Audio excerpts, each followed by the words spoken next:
Before we dive in, don't forget to hit subscribe and stay locked in for more powerful stories like this.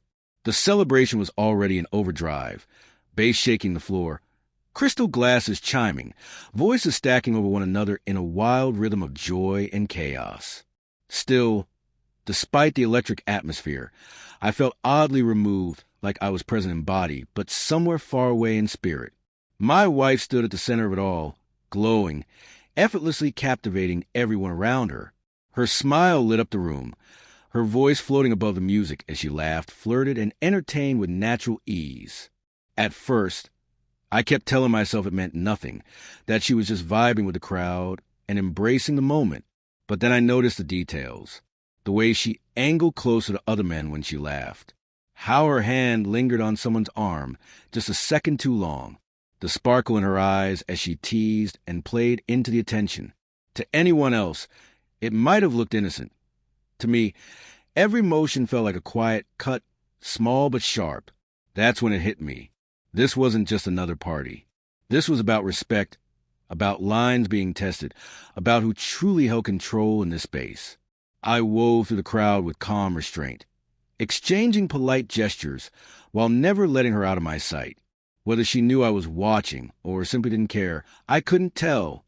Her playful comments, once easy to ignore, now felt pointed, almost like she was daring the moment to cross into something worse. Her laugh echoed warmly across the room, pulling people toward her like gravity, while inside me, tension swelled like a rising tide. My muscles tightened, but I kept my composure. I knew losing control would only weaken my position. Silence, precision, and patience would speak louder than any scene. Time dragged on, and still she showed no restraint. Leaning close to a coworker, laughing with a flirtatious tone, grazing his arm as if my presence meant nothing. Every casual touch fueled a quiet fire within me, but I remained steady. I watched, calculated, and waited. I wasn't here to cause a spectacle or shame her in front of everyone. I was here to make a statement, one that would stay with her long after the music stopped. And I understood that the truth, delivered quietly, could hit harder than any raised voice. Eventually, I stepped away and slipped into a quieter corner where I'd kept something concealed all night. In my hands were documents, proof of the months of deception she thought her charisma could cover. I didn't rush. I didn't prepare a speech. The significance of those pages was loud enough on its own.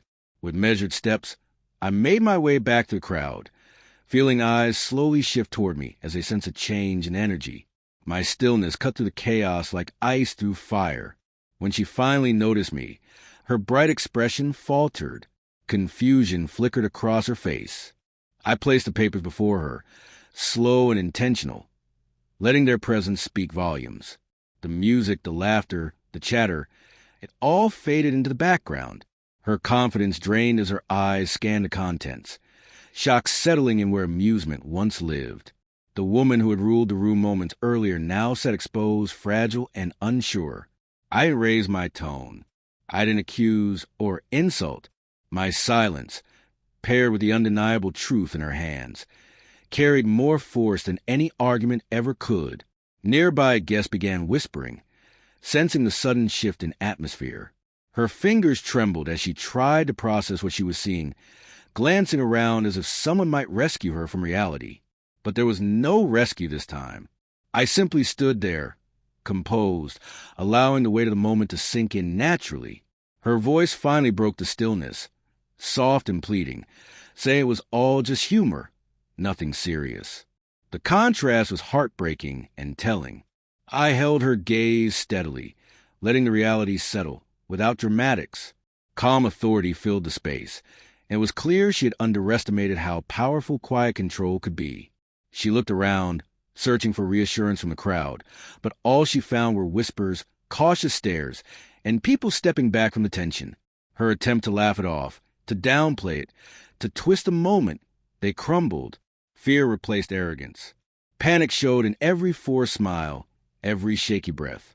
My composure stood in stark contrast to her unraveling facade. The tone of the night had shifted permanently.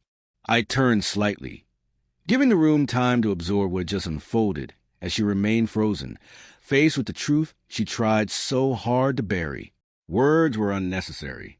The silence, coupled with my restraint, said everything. What began as carefree entertainment had transformed into a raw moment of exposure, all executed without shouting or spectacle. When I finally excused myself, I left her there with the proof and the reality she could no longer escape. Stepping into the cool night air, a strange calm washed over me. The noise, the games, the performance, all of it felt distant now.